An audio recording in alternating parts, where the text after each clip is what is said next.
প্রত্যেক নবীকে আল্লাহ তাআলা একটা গ্রুমিং, একটা ট্রেনিং সেশনের মধ্য দিয়ে নিয়েছেন। সেটা কি? সেটা হচ্ছে সবাইকে আল্লাহ তাআলা শেফার্ড হিসেবে কাজ দিয়েছিলেন, রাখাল হিসেবে। পৃথিবীর সব নবীরা ছাগল চড়াতেন, সব, আদম আলাইহিস সালাম থেকে শুরু করে বিষ্ণু ইসা ইসলাম পর্যন্ত। He started his first career as a shepherd. সুবহানাল্লাহ। ওনার প্রথম ক্যারিয়ার উনি রাখাল হিসেবে শুরু করেছেন।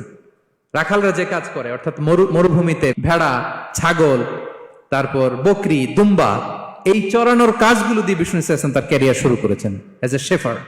বিষ্ণু ইসা ইসলাম বলেন, সহিহ বুখারীর বর্ণনা, মা বাআসাল্লাহু নাবিয়্যান ইল্লা রাআল গানাম।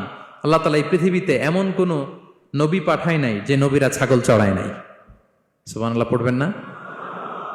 সাহাবারা বললেন, ওয়া আনতা ইয়া রাসূলুল্লাহ, হে আল্লাহর নবী, আপনিও ছাগল চড়িয়েছেন? বিষ্ণু ইসা ইসলাম বললেন, নাআম, আমিও ছাগল চড়িয়েছি।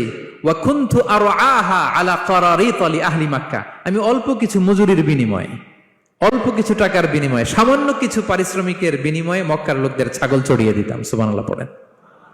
কেন সব নবীকে দিয়ে আল্লাহ ছাগল চড়ালেন? এই ট্রেনিং সেশন, গ্রুমিং সেশন কেন? কারণ ছাগলকে একসাথে বসানো কঠিন। ছাগল একটু কি বলবো, একটু টেরা টাইপের প্রাণী, কথা শুনতে চায় না।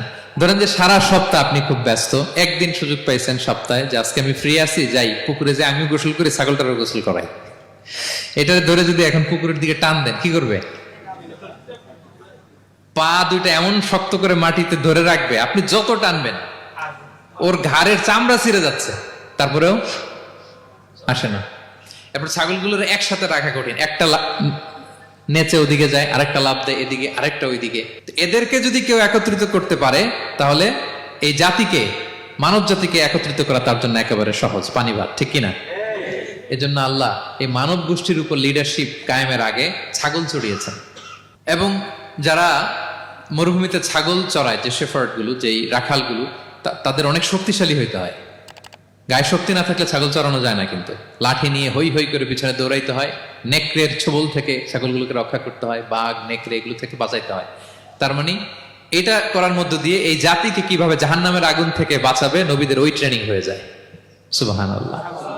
ছাগল এদিক ওদিক দৌড়াতে থাকে, এদেরকে যেমনি একত্রিত করতে হবে, নবীদের কাজও হচ্ছে মানব গোষ্ঠীকে ইউনাইটেড করা, একত্রিত করা। এজন্য আল্লাহ তাআলা মা বাআসাল্লাহু নাবিয়্যান ইল্লা রাআল গানাম, এই পৃথিবীতে এমন কোন নবী পাঠান নাই যেই নবীকে দিয়ে আল্লাহ তাআলা ছাগল চড়ান নাই।